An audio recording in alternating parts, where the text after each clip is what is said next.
पापा, पापा,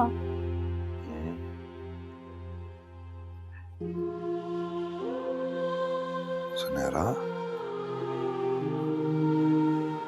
पापा मैं इसे जोड़ दूंगी।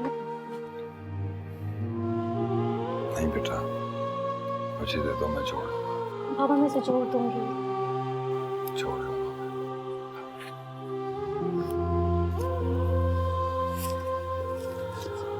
पता नहीं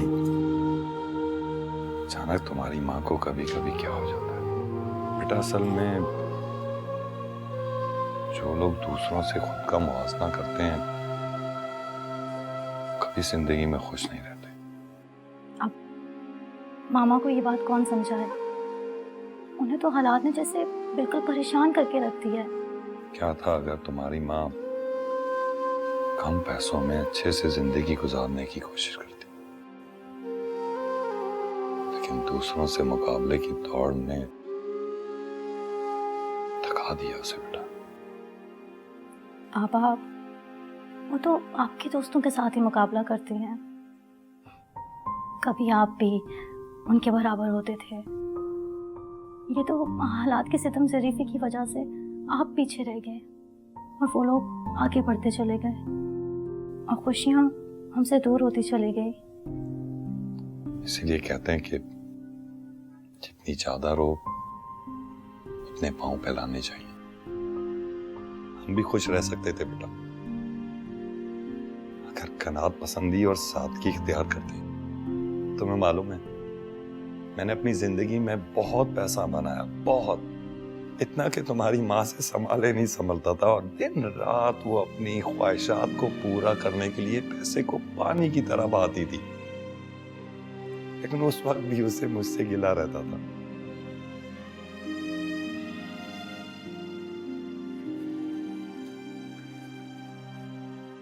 बाबा जान अब तो हमारे हालात और भी खराब हो गए हैं।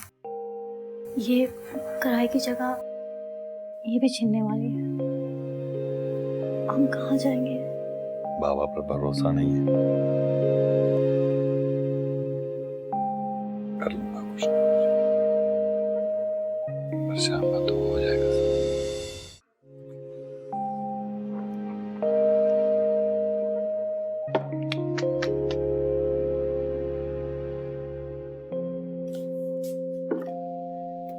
फैसल, मैं सोच रही हूँ कि साहिर के अचीवमेंट पर ना उसे एक सरप्राइज पार्टी दूँ।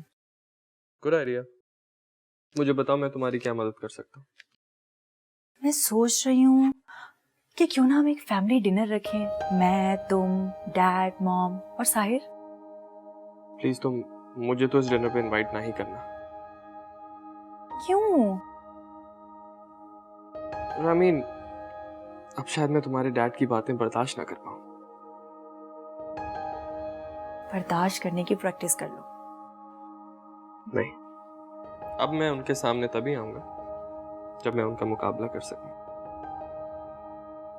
नामुमकिन है, तुम इस रेस में हार जाओगे। ये रेस सिर्फ दौलत इकट्ठी करने की नहीं है। मैं उनको बताना चाहता हूँ कि सिर्फ दौलत ही सब कुछ नहीं होती। ये बात तो डैड को मैं, मम्मा, साहिर समझाने की बहुत कोशिश करते हैं, तब नहीं समझ पाए।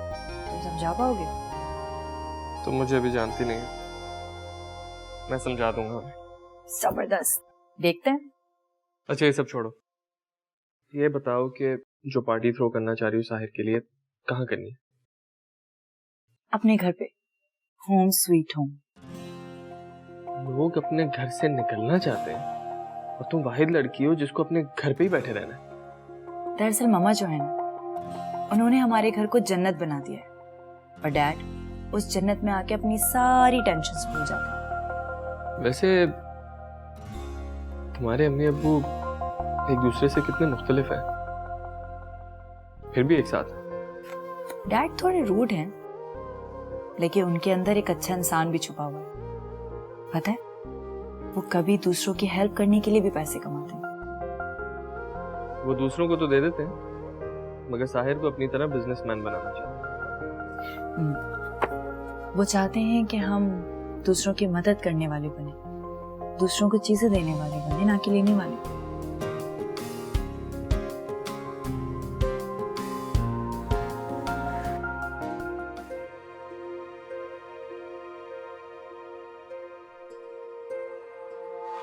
जिब्रान, जिब्रान, अरे अरे, ये क्या तरीका है?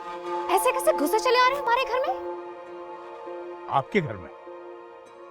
एक बात आप भूल रही हैं मोहतरमा, ये घर आपका नहीं, मेरा है। ये देखें, कोर्ट का लीगल नोटिस। शिराजी साहब बैठकर तामुल से बात करते हैं। तहम्मुल? क्या तहम्मुल? तहम्मुल कह दिया ना, ये घर खाली करो बस।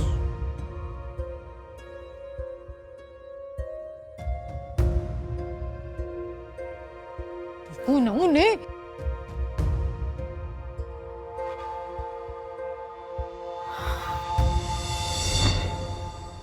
ये लीजिए और लाइन। ठीक है, आप जाएं। भाई मैं पूछ सकता हूँ कि हमारी बेटी ने ये डिनर पे इस तरह इनवाइट क्यों किया? भाई मेरा इकलौता भाई है, उसकी खुशी को सेलिब्रेट करने के लिए। अच्छा अच्छा अच्छा, माशाल्लाह। वैसे अगर साहिर ने ये कामयाबी बिजनेस में हासिल की होती तो यकीन करो मुझे बहुत ज्यादा खुशी होती। डैड, मुझे लगता है आपको अपनी सोच बदलने की ज़रूरत है, क्योंकि ज़माना भी बदल रहा है। ज़रूरी तो नहीं है कि हर कोई डॉक्टर, इंजीनियर या बैंकर ही बने, और भी काफ़ी सारी फील्ड होती है। वो तो ठीक है, लेकिन बिजनेसमैन का बेटा अगर बिजनेसमैन बने तो ज्यादा कामयाब होता है। आप ही का बेटा है। मुझे ऐसा लगता है कि अपनी तालीमी मसरूफियात से फारिग होकर अपना शौक पूरा कर कर बिजनेस ही ज्वाइन करेगा। ऑफ कोर्स मम्मा, एंड में तो यही होना है, लेकिन मुझे खुशी होगी अगर साहिर अपनी फील्ड को कंटिन्यू करे। Thank you. डैड, आप ये रोस्ट चिकन जरूर खाएगा, आपका फेवरेट है। तुमने खुद बेक किया? Yes of course. और साहिर, वही फ्राइड राइस लो, ये फ्राइड राइस मैंने स्पेशली तुम्हारे लिए बनाया।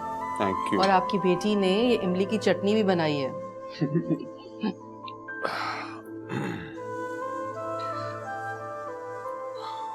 ये लो तुम्हारा गिफ्ट।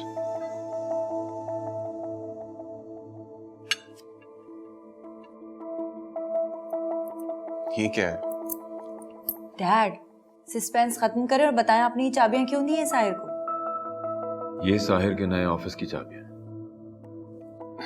लेकिन डैड, लेकिन वेकिन कुछ नहीं, इस ऑफिस में तुम बिजनेस के साथ साथ अपना काम भी कर सकते हो। चाहो तो बराबर में स्टूडियो बना लेना। अरे वाह, देखा तुम दोनों ने, तुम्हारे डैड तुम लोगों का कितना ख्याल रखते हैं। वो तुम्हें अपनी जिंदगी में कामयाब देखना चाहते हैं। Thank you dad. वाह वाह वाह, सारा क्रेडिट, सारी मोहब्बत ना सिर्फ साहिर के लिए, और जिसने इतना खूबसूरत डिनर अरेंज किया, इतना कुछ पकाया, उसके लिए कुछ नहीं। तुम्हारे लिए भी बहुत सारा प्यार है। बस खुश।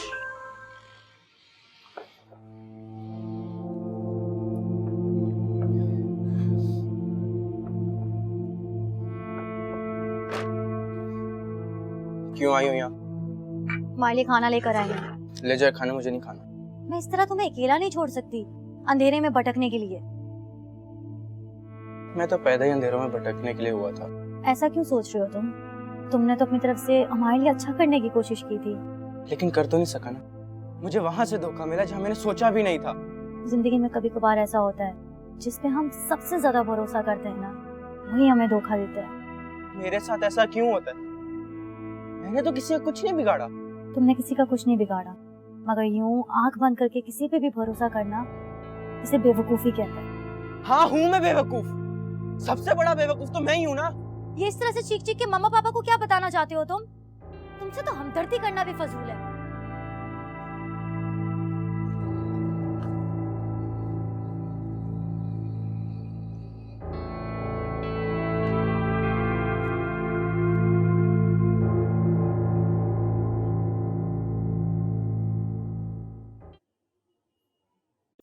साहिर, तुम अपनी पेंटिंग के साथ साथ बिजनेस में भी मेरा हाथ बटा देना, ठीक है? जी डैड, कोशिश करूंगा कि आपने मुझ पे जो ट्रस्ट किया है मैं आपका भरोसा ना तोड़ूं। मुझे भी तुम पे पूरा भरोसा है। अच्छा, वो रोहा के वालिद का क्या हुआ? तबीयत ठीक है अब उनकी? उनके सारे अखराजात मैंने दफ्तर से पे करवा दिए थे, वो अब ठीक है। अच्छा किया आपने। किसी जरूरतमंद की मुश्किल के वक्त में मदद करने से इंसान बहुत सी परेशानियों से बच जाता है।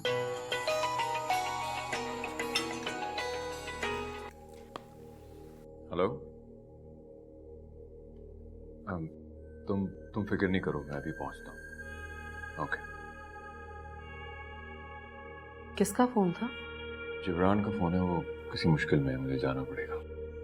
मैं चलती हूँ आपके साथ। नहीं, मेरा मतलब है कि अगर जरूरत पड़ेगी तो मैं तुम्हें बुलवा लूंगा। Excuse me.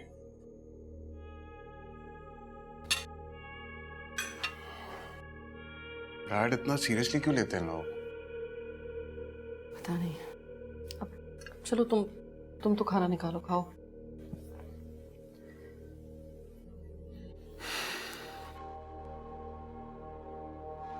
क्या कहा शहरयार ने? आने का कहा है, बस आता ही होगा। चंद हजार हमें देकर एहसान जताएगा? क्या हो गया नूर? उसने तुम्हारी एक कॉल पर लाखों रुपए भिजवा दिए थे, जो कि तुम्हारे बेटे ने बर्बाद कर दिए। ये क्या कम एहसान है उसका? उसने कोई एहसान नहीं किया हम पर। करोड़ों की जायदाद में से अगर चंद लाख हमें दे दिए तो वही एहसान नहीं किया हम पर। बहुत ही एहसान फरामोश हो नूर। वो यकीनन कुछ पैसे देकर मामले को सुलझाने की कोशिश करे। हाँ तो नूर, उसे और क्या करना चाहिए? उससे कहो हमें अपने घर ले चलो।